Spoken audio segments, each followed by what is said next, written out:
There's a little tab right there. You have to start from the front. 7mm, 7mm.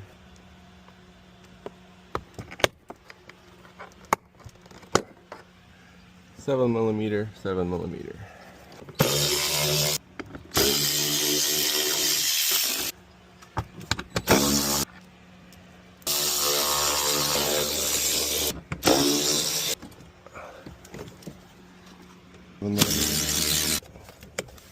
Ta-da.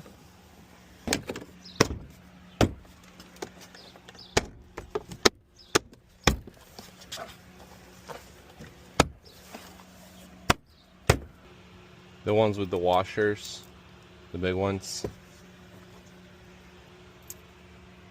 Not this one, but this one goes on the very top. This middle piece needs to be popped from the top because the tabs are on the bottom. The handle needs to be popped back into place from the left because the tab is on the left.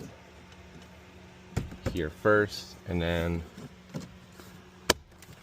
here we go. Done. About a 10-minute job, maybe 20. All we broke was this little guy.